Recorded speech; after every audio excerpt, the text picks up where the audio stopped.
The Agenda with Steve Paikin is made possible through generous philanthropic contributions from viewers like you. Thank you for supporting TVO's journalism. Tonight, does Ontario have its own identity?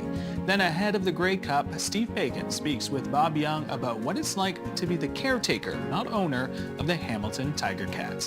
That's next on The Agenda.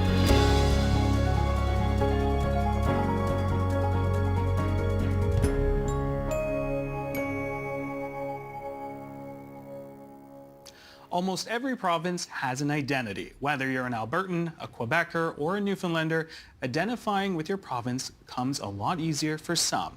But what about here in Ontario? How often do you hear anyone refer to themselves as an Ontarian?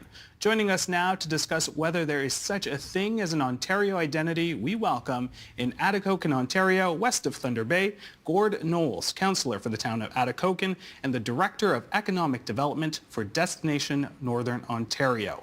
And with us in studio, Andrew Paikin, Executive Director of the Environics Institute, George Carruthers, Senior Director of Ideas and Insights at the Institute for Canadian Citizenship, Helen Chamiri-Russell, CEO of Ontario Heritage Trust, and Amanda Smart, former MPP for Glengarry, Prescott, Russell. Thank you guys so much for coming into studio, and Gord for joining us online. I'm going to start with George. What do you think of when you think of Ontario? So I think in many ways Ontario is emblematic of Canada in that it's difficult to define what it is to be a Canadian, and I think in so many ways it's difficult to define what it is to be an Ontarian, but that's also its source of strength. It's a place where you can come, be yourself, plant your feet, and discover what it is to you. And so I think that is actually one of the distinctive strengths of Ontario. All right, Amanda, you come at it with a distinct and unique approach in terms of Ontario. When you think of Ontario, what do you think? Yeah, I think it's a little bit different for me because I'm a Francophone, so Franco-Ontarian, but I do identify with Ontario, although more as a Canadian, but I do think as an Ontarian, the more I travel, the more I realize how being Ontarian is really being flexible and fluid and learning about and knowing about so many different cultures and being adaptable. And I found that as I travel the country and internationally, being Ontarian is what gave me those opportunities to be so comfortable in any setting. And I think it's because even within our own province, we have Northern Ontario, we have the National Capital area, we have the rural areas, we have the GTA in Toronto. So we're already able to understand different communities, and so that really, to me, it's being flexible and fluid and very adaptable. All right, speaking of communities, Gord, I'm coming to you, Northern Ontario. Correct me if I'm right, raised in Thunder Bay, but now live in Atikokan. What do you think of when you think of Ontario? I think Ontario, you're looking at just based on the size of the province itself, the vast geography and the way that it kind of bends around the Great Lakes. I'm so far away. I'm closer geographically to Minneapolis and to Winnipeg. So it's a weird dichotomy when you're kind of looking at how Northern Ontario fits into the puzzle of Ontario as a whole. That's not to say I'm not incredibly proud to be an Ontarian, and I enjoy all the fun parts of being an Ontarian, but it's definitely a unique challenge, I think, when you're living in the north, especially in the rural communities when geographically you are so far away from some of the larger, more urban areas, and you don't identify maybe the same with them and some of the politics and the policies that might be attached to those. All right, well, I asked them through that question because they were born in Ontario. So I'm leaving this question to you. I'm just curious, in your view, Helen, what makes Ontario different from the rest of the province and territories? Right. So full disclosure, I'm an implant from Alberta. That's where I grew up. Is this where we boo? Or right? No. Came and actually did a university degree here and then traveled to a variety of places. Lived in Quebec for a while, lived in the UK for a while, moved back to Alberta, and then about 7 years ago moved here. And it's interesting having lived in Alberta, realizing the extent to which our Albertan identity, to a certain extent, is created in opposition to what it is to be Ontarian, right? This Ontario, which is kind of the center of Canada, right? You mentioned the capital there. But then so what does that mean? And it's interesting coming to Ontario and realizing so many things that were Canadian, which we as Albertans sort of start to get to know and absorb as things of our own, whether it's the maple leaf on the flag or other bits and pieces, and realizing those things that actually live here, they're Ontarian things. And so there's kind of this beautiful seamlessness between Canadianism and Ontarianism. There are maple trees in Alberta? Not sugar maples, and I now own a home that has a sugar maple, and I cannot even begin to explain to you how exciting it was to have my own sugar maple that I owned, that I could tap myself, and realizing this connection to this thing that was very Canadian, which actually now I had access to now that I moved to Ontario. Very nice. All right, I'm going to point our eyes to the screen. I want to talk about how attached people around Canada feel about this country and province from a survey done by Environics Institute. All right, so people from Ontario, 56% say they are attached to Canada, where 39% say they are attached to the province. In Alberta, we see a similar rate. 57% are attached to the country, but 49% are attached to the province. In Newfoundland, 50% of their folks are attached to the country, whereas 64% are attached to the province. And one more example, our direct neighbors to the east, Quebec residents are 32% attached to the country and 49% attached to the province. Andrew, I'm going to start with you. There are significant differences between provinces and how attached they are to either Canada or their provinces. What are your thoughts on that? I think the first thing I would say is those numbers you showed, that's the percentage who feel strongly attached either to the country or to their province. So the rest, the remainder, feels somewhat attached. There's very few people in this country who don't feel any sense of attachment to, either their local community or their province or to the country. So the difference here is in that strength. We all have a lot of identities. There's no one identity. We have layers of identity. We have interacting identities. So what you're seeing in those numbers is sort of what comes first to mind, or what, if you were to tell your story, what's in the opening chapter, right, before you get to the rest of it. So I think the difference between someone from Newfoundland, maybe, and someone from Ontario, when they started to tell the world about themselves, the world Newfoundland would come, in the first sentence, right? In Ontario, it might be until the second paragraph that you get there. So the important thing is these things are not either or, and it's not positive or negative. If people in Ontario feel less strongly attached to Ontario, that's not an absence or a turning your back or I don't like it here or it's not important. It's a question of what you think, as I said, in those layers, which one is the one you show first or the one that comes to mind first. All right, George, I want to get your thoughts on that. Do those survey numbers surprise you at all? I mean, I don't think they do surprise me, given, I think, what I said at the beginning, this idea that Ontario kind of has this this kind of ambiguity to it, which I do fundamentally believe is one of its strengths.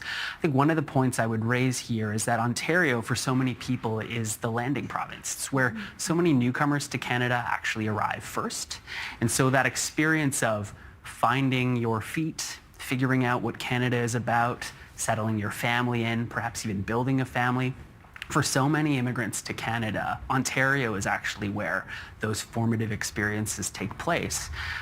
But as we might expect, people then move elsewhere. They'll move to the west, they'll move to the east, they'll move to the north, and so I think part of this Ontario identity, the permissiveness to simply do that, to come here, to figure out what it is that you see in Canada, how you relate to it, the memories and stories you begin to build with your family, your friends, your loved ones. Ontario allows you to do that however you'd like, under whatever label. And then it allows you to just go on and become Canadian in the way you'd like to be. So I think that lack of definition is indeed a strength. Okay. And I think for newcomers in particular, Ontario provides that really, I would say, welcoming, inclusive environment for you to make your first steps in the country. Okay. Amanda, I want to get your thoughts as well on that data and what both have said. Anything surprising there? Because you had mentioned to travel outside of the province, and I think that's important.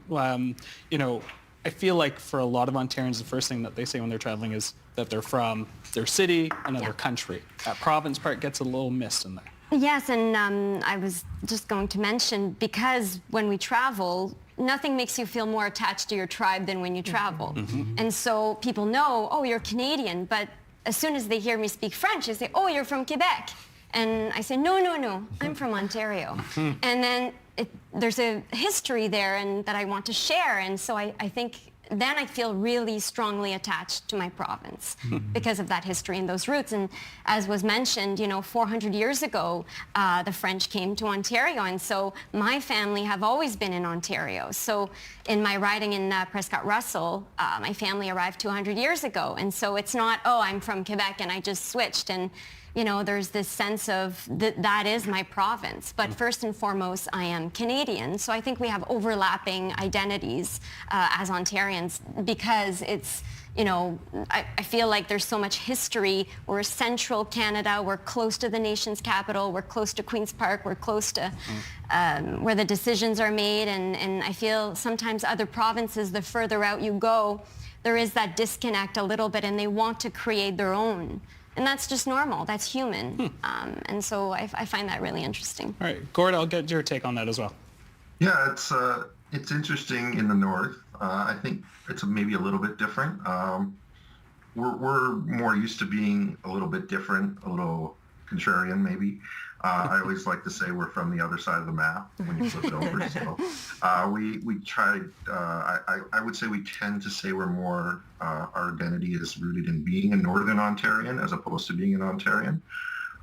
Not that that's any different than being an Ontarian, but I think just that sense of the regionalization that you might see in some other parts of the country, say if you lived along the Cabot Trail or Vancouver Island, I think there's an identity that comes with being a little bit different, a little bit further away geographically, and doing things a little bit differently than the norms that make that identity different. But I do think, as has been highlighted several times, that it is part of that Canadian experience. And when we're marketing outside internationally, even people don't think of Ontario when we're thinking of global marketing. They think of Canada, and then they think of the big pieces within that. So whether that just happens in Ontario to include Toronto and Niagara Falls and Ottawa and some of those more urban centers. So that becomes that identity as we market it. It's familiar to people, and it's easy to get them to our province. Andrew, I want to talk age a little bit because according to the survey, younger people are less attached to their province. Why do you think that is? I think we're still trying to get our heads around that because it's more striking outside of Ontario. So we saw, for instance, in Quebec and Newfoundland, where that provincial identity is very strong, it is actually much stronger among the older generations. Now, whether those are generations in the Quebec context, for instance, a generation that led the Quiet Revolution, that really had to embrace a different identity as part of, building their modern society, they went through, political conflict around that, and that stays with them. Or whether it's maybe it's more simple than that younger people are just more used to being in a really globalized context, and feel that their sort of local or more provincial identity is just less important. Could be a combination of those things, but it is interesting to see. It's not that our local or regional identities are fading away, but again, I'm getting back to my sort of layers. It is the case that the older you are, the more the kind of first part of your story that you want to tell is one that's more about your province than younger generations. Ellen, what are your take on that? Yeah, I'm wondering if, as listening to you speak, there's something about lived experience that builds into there. I'm building on what George was saying earlier, this sort of sense of almost rehearsed neutrality of what it is to be Canadian and what it means to be Ontarian, and there's this place that you can come and be yourself. And probably from a national perspective, every province would feel that you could come and be yourself, but there's something interesting about that relationship between Ontario and Canada, and that transferability of those iconic things that come to mind, whether it's the CN Tower, whether it's the National Capital, whether it's maple trees, whether it's lakes, whether it's forests, whatever it is, that becomes sort of neutrally Canadian. And there's a linguistic concept that came right in around the 70s, this idea of having the marked and the unmarked. And that, as I'm wondering if whether it's something to do with that lived experience that helps you to understand the difference between this neutral concept of Canadianism and Ontarianism versus as you get older, you realize that there are those differences, and you come to be able to make that differentiation between the neutral and the more distinctive, and whether that has to do with the age piece or but yeah, that whole idea that like, yeah, marked and unmarked. You've got your lion and your lioness, right? The lion can be anything, and the lioness is something very, very specific and distinctive in opposition to that neutral thing. And how is Ontario potentially a neutral piece in that space? I'm curious to know, Ontario became its own province with its own name at the point of Confederation in 1867. Before that, it was Upper Canada, then Canada West in the province of Canada. When we think of Canada, do we assume that Ontario is the default province? I'll come to you. I think so. But maybe I'm biased because I'm from Ontario. Is it an ego thing? Do we have an ego? No, I think it's because that's the center, and it is the largest by population province, and so the economic powerhouse. And I think many people, as was mentioned, come to this country and they settle in Ontario. That's the default, right? And so I do think so. All right, George? Yeah, I think, ego or not, I think whether it's the historical facts or the present day realities, like half of immigrants coming to Canada come to Ontario. It is, as I mentioned earlier, it is a point of arrival for so many people, but it's also a place where so much history has unfolded. It's an economic engine for the country, and so I think Ontario, while folks from other provinces may not fully agree with this, I think Ontario does occupy this relatively unique place in the Canadian geography because of its unique history and the critical kind of events, places, people who have come from Ontario and made their mark. And I think we can have a discussion about. I'd be curious to get folks from outside of Ontario's views on this. Well, maybe I'll get Helen to respond, and then I think you guys are onto something, right? With this idea about storytelling and who tells the stories and where does the story begin. And I think if you were to look at a book about Canadian history and a book about Ontario's history, the first few chapters, chances are, would be pretty similar, which I think is kind of what you're getting at, right? This sort of default province of where did that genesis, maybe this like the origin story of Canada kind of thing, right? But where did this all begin and where did it come out from? I mean, I think you're hitting at something that might underpin a whole bunch of interesting things. I think this issue of default, the way it comes up is if you ask the question, do you feel, say, more Canadian or more Ontarian? For a lot of Ontarians, that question won't make sense because the answer is, what's the difference? Yes, right. Exactly. In other parts of the country, you can have a long conversation about that into the night over beers in the pub about whether you feel more Albertan or more Canadian or when do you feel more of each. So that the issue makes sense and resonates, whereas in Ontario, it falls a little flat. Well, you bring that up. We do have the board for that. So let's look at the screen here. This is how people identify with Canada versus their province. So we'll use the same provinces. In Ontario, 54% identified with Canada only, or on first reference, 33% as equal between the country and province, and only 9% as the province, first or only. Some work to do there. In Alberta, 44% are Canada only or first, 33% equally between the two, and much higher, 20% as province first or only. In Newfoundland, 35% identify with the country only or first, 26% equally, and 37% as province first or only.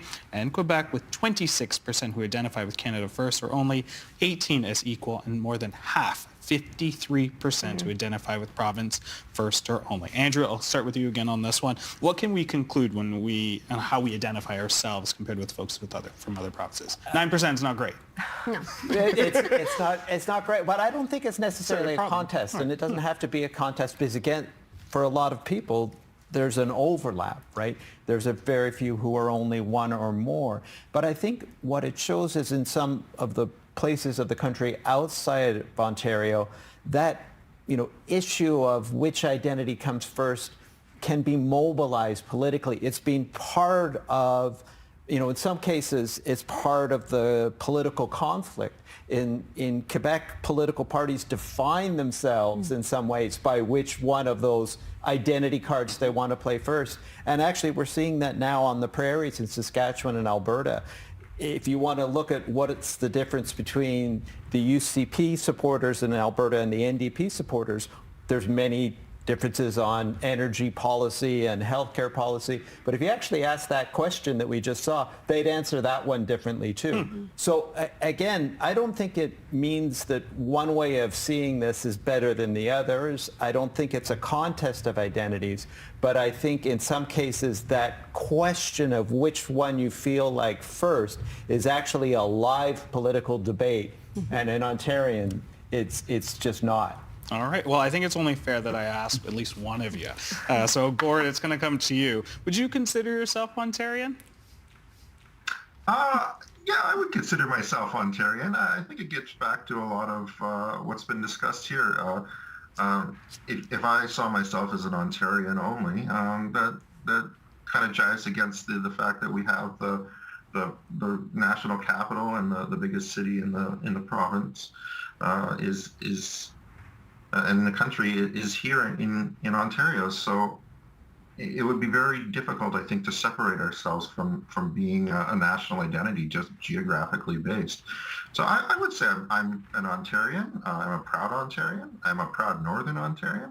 But first and foremost, I'm a proud Canadian, and I celebrate and accept the fact that we're part of a bigger picture, and I'm actually really pleased that we don't have to deal with some of the more regional challenges that come with identity politics, that come with becoming a province that identifies with itself first and foremost. And that 9% to me is more speaking to the fact that we are a really unified province, despite some of the differences, some of the challenges that we might face up north in comparison to the more urban areas. But at the end of the day, I think that's a positive. All right, George, I want to get your take on there. Would you consider yourself an Ontarian as well, someone who was born here?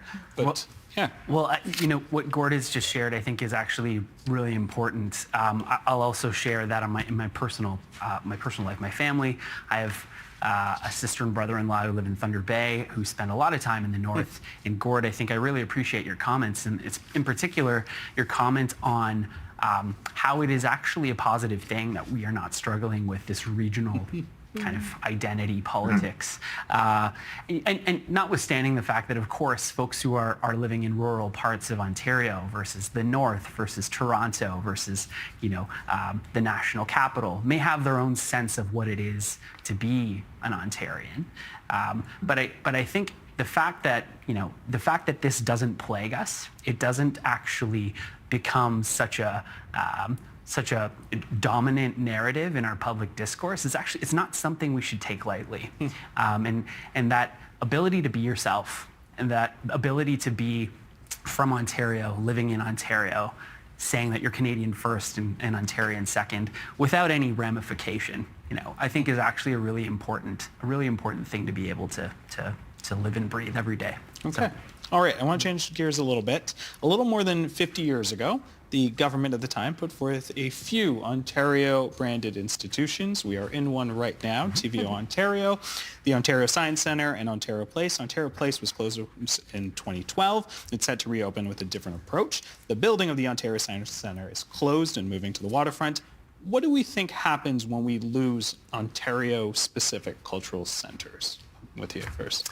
I think they're very important, those institutions and those cultural centers, for knowing the history, which helps us understand where we're going as well. And especially with lots of newcomers, we want to tell the story that we have. We have this beautiful province with the land of opportunity and the diversity, not just in the ethnicities and the cultures, but the geography, the economies, the resources. And so I do feel that it's very important to protect those institutions. The same with the Canadians, I would say. But that's where I think the history and some of the symbols are very important to preserve, so that we can continue telling the story, and feel that sense of belonging, and help new people feel that sense as well, because they understand what those institutions are, what they do, where they come from, and they can be part of the family. Sure. Feels like it's only right that I come to you on this one Right? too, I mean, right? it is. It's all about storytelling. And those stories that we tell are so important about helping us to understand where we came from and make sense of who we are today, right? So whether it's built structures, whether it's cultural institutions, whether it's traditions. So there is that importance to help people to understand what we are. And I mean, George keeps sort of alluding to the sense of neutrality. And maybe there's actually an opportunity for us, rather than calling a spade and recognizing that rather than these things actually being neutral, they are specifically Ontarian. And rather than us translating them up as to something Canadian, recognizing that they actually are grounded here and have sort of an importance to them. And being able to tell that story with a slightly different twist that's actually grounded more in geography and place and tradition that we can label in a slightly different way. And what does it look like when we tell those stories in a slightly new way and take a bit more concerted ownership of them, to recognize their specialness rather than their neutrality. All right, Andrew, I'll get your take on there. And do we perhaps need to establish more Ontario-branded centres? I think what I would say is public spaces, public centres, educational centres like a science centre, parks, networks are really important, and it's important that people see themselves in them and feel included. So it's great to have something that's called Ontario Place, because it sends a message to everyone who might come through Toronto. I don't think we need to brand them in an overly kind of market-driven way or an exclusive way, by which I think it's not about building kind of fences, right? It's the opposite. Public spaces are important, and when they come from public money in Ontario through the government of Ontario, it's important they send the signal that everyone belongs. So there's no harm in building them up, but I just don't think we need to do it in this kind of, like I said, sort of an aggressive type of sense. I think it's just to have as many public institutions that are as open and welcoming as possible is obviously a good thing for our society. Yeah, I think just to pick up on what's being discussed here, I think, that building that sense of belonging, no matter who you are, I think it really has to do with how you spend your time and who you spend it with. And having access to public spaces, whether they're, overtly branded or not, I think is critical. And making sure that, those public spaces are known, of course, and cherished and protected. I think, all of that, I think, is part of this. But, one of our own programs at the Institute for Canadian Citizenship really builds on this. It's called the Canoe Access Pass. It's available to newcomers, permanent residents, and new citizens. The idea here is that we're trying to open up, and in this case, it's the whole country, to newcomers so that they can experience these places like science centers, like national parks, like museums, galleries, etc. Not because it's, just social and recreational, but because these are the integration experiences that really help to contribute to that sense of belonging. And I think when we're talking about Ontario, we are a unique province in that we have so many of these beautiful, very significant pieces of history, pieces of culture, places of culture and art. And so making sure that these places continue to exist and are available, I think is actually a really important part of ensuring that we can tell the story of Ontario and see ourselves within it. You'd mentioned history. I want to show a little bit of history, a little nostalgia. Let's watch a clip of a slightly famous Ontario brand short film. It was commissioned by the province's Department of Economics and Development for the Ontario Pavilion Expo 67. Here is a glimpse.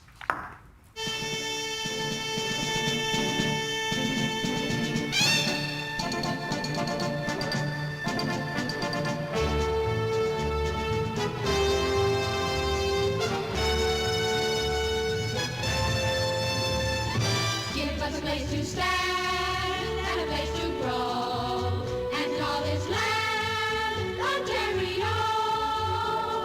A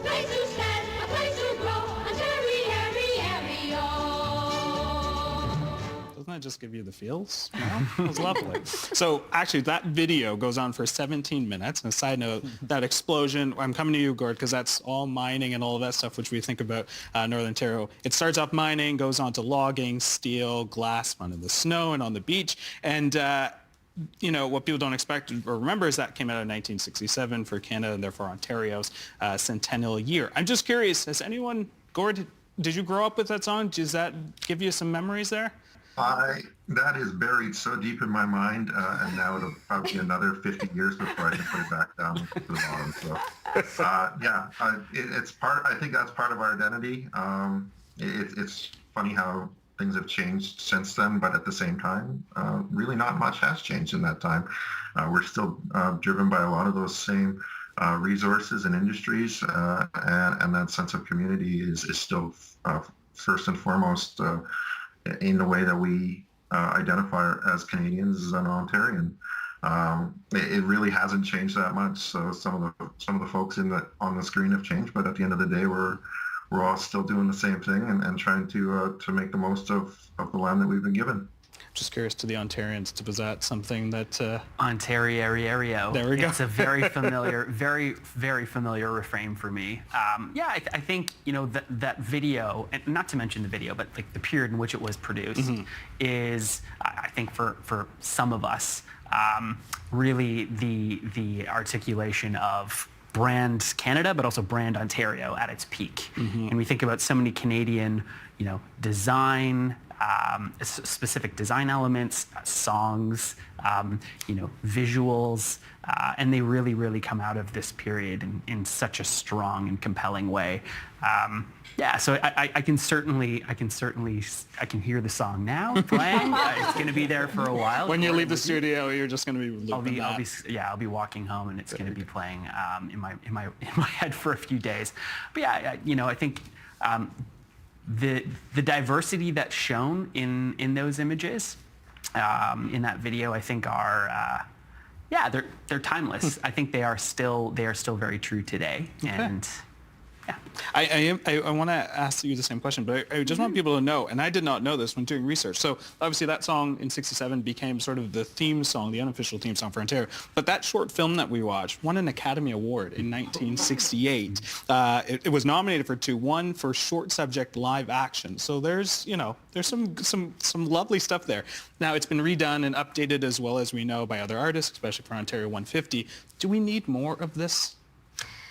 Maybe, but I feel like the marketing and the branding, it's a little bit unnatural. And as we've seen the numbers with the attachment to the province, it's mostly, like Andrew mentioned, there's a conflict happen and no amount of marketing will equal that type of unity and identity that you can have with that. And so the marketing is great, but even just watching that clip, I had never seen that. I don't know the song. My mother, I wasn't born.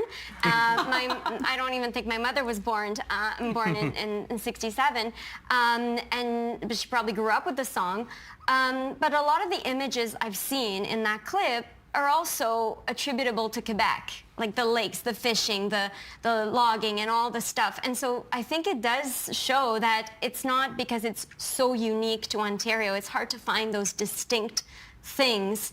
And so you can't really market something. I think there's other things that could distinguish us, like the openness, the diversity of the cultures, the geography, other things we've mentioned, rather than trying to find specific symbols, because we're going to find that elsewhere in Canada. And it's not necessarily marketable as this is what is Ontarian, this is what is not Ontarian, because it's really Canadian. All right. You get the last word. You've got 30 seconds or so. But, do we need more of this in just the overall context of Ontarian identity? What do we need to take away from it? Conversations are important, and the stories are important, and how we talk about ourselves is important, and how we remind ourselves, and we've had a lot of talk about diversity, right? Reminding ourselves that diversity has been here for an extremely long time, and spending the time to look at how we define ourselves as a province, and how we look to the past and understand where are those things that we can remind remind ourselves to help us make sense of where we are today. I mean, it's a great little clip. Watched all 17 minutes of it. Good for you. Right? Yeah, you know the jingle. This is what happened when I moved to Ontario from somewhere else. There you go. But there's something fantastic about being able to listen to those stories carefully and knit them together in a way that continues to help us make sense of who we are in the present moment and where we want to go. All right, we are going to leave it there. I want to thank everyone. Gord, Andrew, Helen, George, Amanda, thank you so much. And maybe we'll hand out little Ontario little badges that we can put on our backpacks and carry out of here. All right, thank you very much. Thank you. Thanks. Thank you.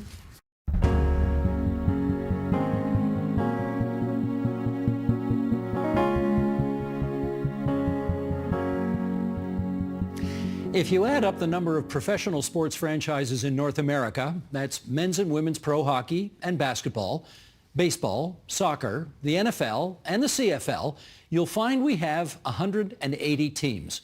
The person who signs the checks is called the owner for all except one of those teams. Ever since he bought football's Hamilton Tiger Cats 2 decades ago, Bob Young has insisted on being called the caretaker. As we count down to the 111th Grey Cup game on November 17th, let's talk football and caretakership with Bob Young, who joins us now from Greenwich, Connecticut. Bob, it's great to see you. How are you doing?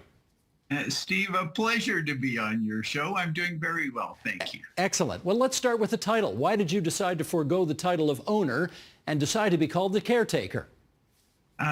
Because I got involved with the Ticats because I'm a fan, first and foremost, and I come from a family of Ticat fans. In my family, 3 boys. My older brother, Michael, had learning disabilities. David and I went to university, did very well for ourselves, but we always worried about Michael. On the other hand, like many people with learning disabilities, the finest human being you'd ever met, and the biggest Tiger Cat fan that you've ever met. Michael made a little bit of money on my Red Hat project and very sadly died from melanoma cancer. And I was casting about to do something to honor Michael's memory. The Ticats go bankrupt, and I couldn't let Michael's favorite football team and my brother pass away. So that's what got me involved. So I never wanted to be in professional sports. That wasn't a goal, but the opportunity to help the Tiger Cats, Michael's and my extended family's favorite team, be more successful than we had been was an opportunity that I felt I had an obligation to take on. And I never, as a kid, cheered for the owner. In fact, I never had any interest in the owner. This was my team. And so when we started thinking about how are we going to get refresh the energy and the enthusiasm for the Tiger Cats, the one thing I could not be was the owner. So you think about this one, you go, well, the Ticats have been around for 150 years. My mission, if I had one, because I'm not an athlete, but I am a business guy, so my contribution was to make the team more financially stable so that it could survive for another 150 years after I was no longer able to help. And therefore, all I actually am is the caretaker of the team for some number of years in the middle between this long history and this long future that we're going to ensure happens. It's such an interesting choice because, of course, a lot of people who buy professional sports franchises, and I'm thinking of Harold Ballard of the old Maple Leafs or Jerry Jones of the current Dallas Cowboys, George Steinbrenner of the New York Yankees, they buy these teams because they've got massive egos, and these teams feed their egos. Do you really have that little ego, Bob Young? So the people I enjoy, Steve, and probably you as well, are people who have low ego and high self-esteem. In other words, they know they're good at what they do, but it's not about them. It's about making the world a better place in some way. And yeah, that's my contribution to the Tiger Cats. I am a fan first and foremost. So no, it's absolutely not about me. And if I ever for a moment start to think it's about me, my wife Nancy will slap me up the side of the head and straighten me out. Well, the story I heard from back in now, this is going back 20 years now, the story I heard was that you sort of were doing your due diligence, you asked around town, and what you found was not apathy about the situation the Ticats were in, but anger that they had been so bad on the field and so bad at the box office, and you thought, apathy I can't do anything about, but anger I like. Can you explain that thinking? Yeah. So it's one of the cute things about my always wearing my yellow Tiger Cat hat when I'm playing the role of caretaker, such as on your show, because when I'm in Hamilton, all I have to do is take my hat off and no one knows who I am. So when I was first getting involved, I did exactly this. I went to Tim Hortons. I went to the gas station. I went to Longo's grocery store, Denninger's deli. And I would just engage people in conversation. I just ask them, hey, what do you know about the Ticats? And yeah, either the anger or the disappointment that the Ticats were not the team that they grew up cheering for, that the experience going to the game just wasn't as much fun. But no one said, who are the Tiger Cats? And I go, hey, I can work with that. If people had asked me, who are the Tiger Cats? I might have hesitated, but they were all like me. They were all Tiger Cat fans who wanted the Tiger Cats to do better than they had been doing. Fair to say, though, that financially this has been one of the worst decisions you've ever made in your business life? You have done your homework, Steve. Yes, unequivocally, but I don't make investments. I was very fortunate in my career. I did a technology open source software company called Red Hat. It did extremely well. The open source software movement that we were part of continues to go from strength to strength. But I made so much money with the Red Hat project that I no longer have to get a return on my investments. I want to get a return on my investments, don't get me wrong, but I don't have to, which means I get to invest in things that I care about, things that I think are important, not necessarily things with the highest return on investment. And getting involved in my brother Michael's football team was one of those that, it goes back several generations in my family. I know it meant so much to all of my friends who I grew up with in Hamilton.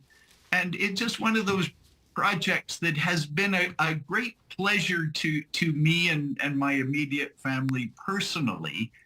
That, a financial disaster, sure, but value creation, it's been a big success. Well, you're going to forgive me because I'm a very nosy guy, but I suspect you've lost tens of millions of dollars on this franchise since you've been the caretaker. Do you want to clarify how many tens of millions? No. Unequivocally not, Steve. But I will tell you, the good news is this was our ambition when we set out to Scott Mitchell and Doug Rye and Matty Afneck and the rest of the organization. Our mission, was to win Grey Cups, and we've come this close. But our other equally important mission, possibly more important mission, was to achieve financial stability for the team. In other words, make sure the team was paying its bills and then something, because we can't rely on naive, wealthy people bankrupting themselves to keep the team going. if we want the team to continue for another 150 years after we are no longer able to help. And that's the greatest satisfaction that as I say, the team of really smart people we've brought to bear on this operation have achieved. So no, I have not lost nearly as much money as I thought I was going to lose in, I don't know, 2008 after 4 years of a disappointing team on the field and trying to make money playing out of old Ivor Wynn with wooden benches without backs to them. And thanks to the visionary investment of the city and the province in the new Tim Hortons Stadium, we are now financially stable and we're making money, and it's not only not costing me money, arguably the Tiger Cats are going up in value every year. I'm as a guy who went to his first Ticats game in 1968, I am thrilled to hear that. But since you brought the other side of the coin into the equation just a moment ago, I am going to ask you about the fact that you have yet, as a owner/caretaker, been able to drink champagne out of the Grey Cup, because in 20 years, the Ticats have never won it. And I wonder how much that does in fact matter to you. Okay, so for the first 4 years, I didn't know what I was doing in professional sports, and we were, I inherited a very bad team, and I didn't make it much better for the first 4 years. At the end of 4 years, I had a pretty good idea of what makes a good football guy, and it's not someone like me. So bringing in, as I say, Scott Mitchell and great guys like Orlando Steinauer, we really have a very good football operation. We haven't done well the last couple of seasons, but that's the up and down of our schedule and of injuries and all the rest of it. But if you don't count those first 4 years, the team has actually been quite good on the field. We've been above average in our number of wins and of our playoff appearances. And we've been to the Grey Cup 4 times, and we haven't managed. And on at least 2 of those occasions, we should have won. I mean, we lost against Calgary on a stupid penalty on a block that had nothing to do with the play, and then we lost against Winnipeg at Tim Hortons Field. Again, we just missed the play by 2 inches. Oh, I'm going to show it here. I'm going to show it here, Bob, because it was 3 years ago, almost 3 years ago. It was December 2021, and the Ticats were, in fact, a fingernail away from winning the Grey Cup in Hamilton at Timmy Ho's Field. I'm going to ask our director, Sheldon Osmond, to remind everybody about that moment. Here we go, Sheldon. I thought you were a nice guy, and you're going to break my heart again. Well, let's see. Let's see how heartbroken we are. Sheldon, go for it. Big second down and goal. Into the end zone for Ackland. Dietrich Nichols was there. It falls incomplete, and it is 3rd down.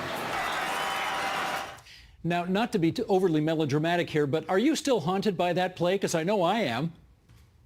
I'm haunted by 20 years of not being able to bring home the Grey Cup to our community here in Hamilton, because I know just how much it means to me, and it means to the hundreds of thousands of Tiger Cat fans in Hamilton, across Canada, and around the world.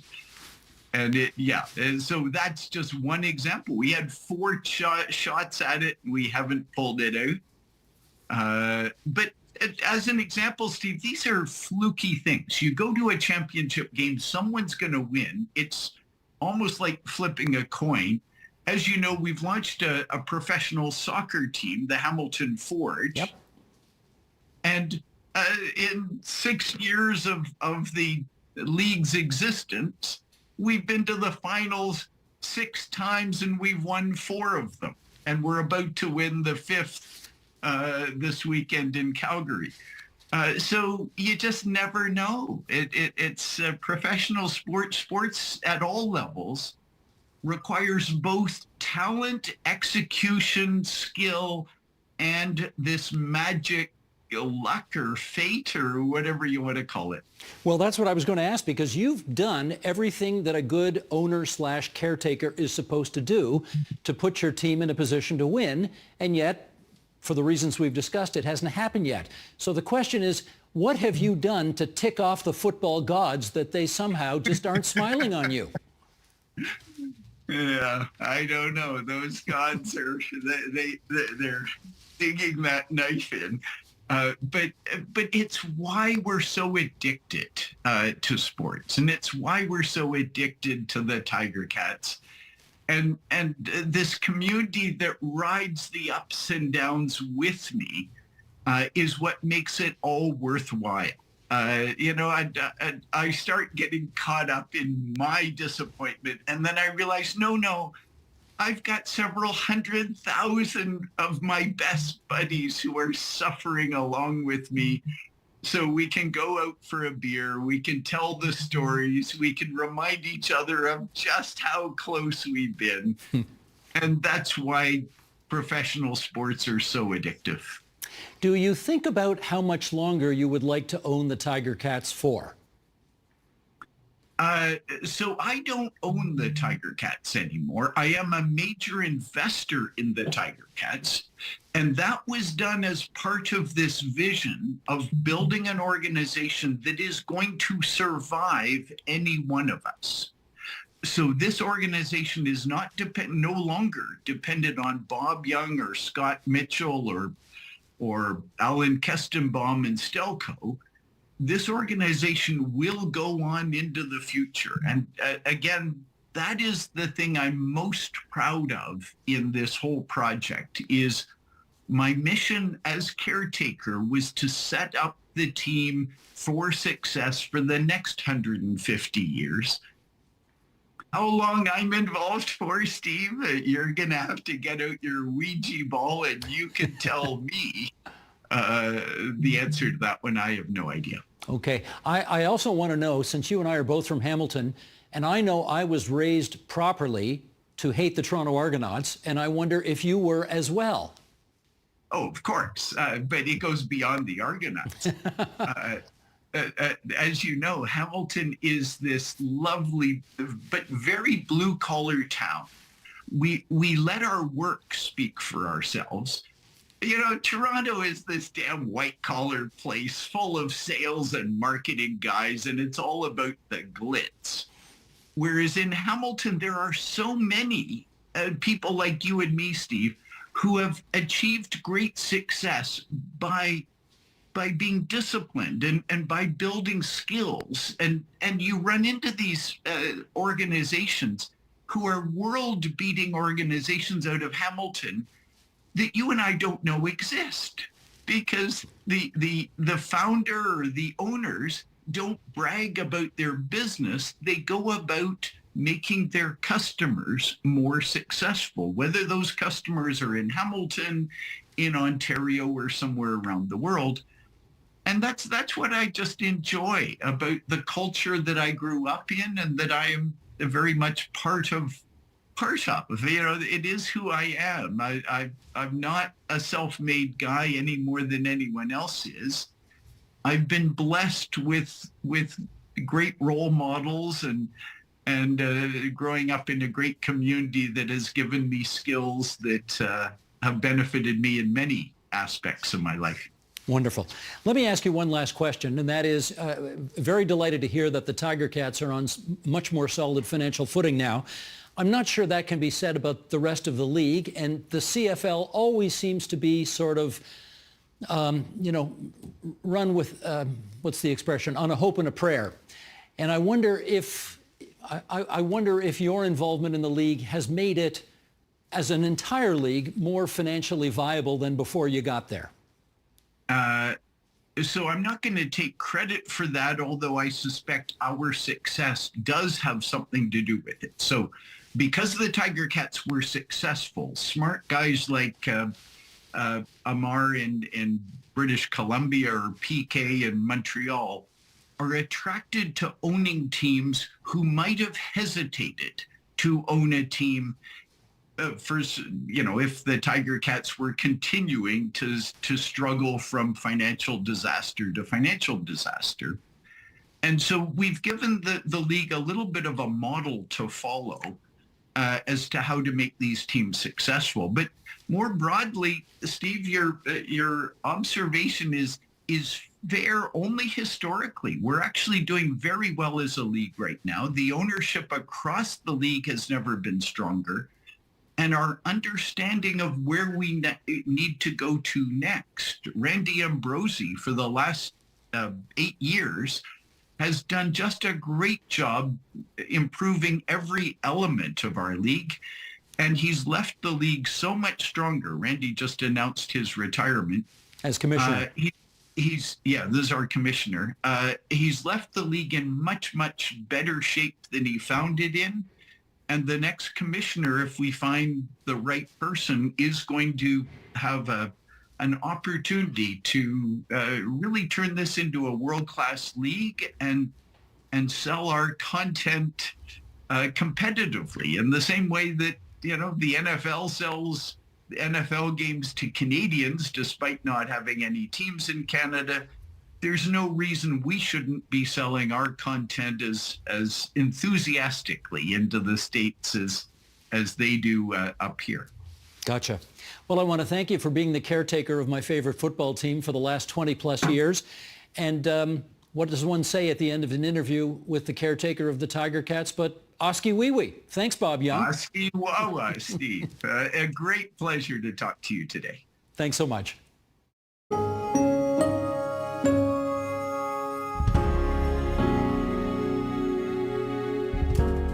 That is the agenda for Thursday, November 14th, 2024. Tomorrow on the program is Steve Paikin and John Michael McGrath will be back with a new episode of On Poly, where they'll unpack Mayor Olivia Chow's opposition to Premier Doug Ford's plans to tear up Toronto's bike lanes.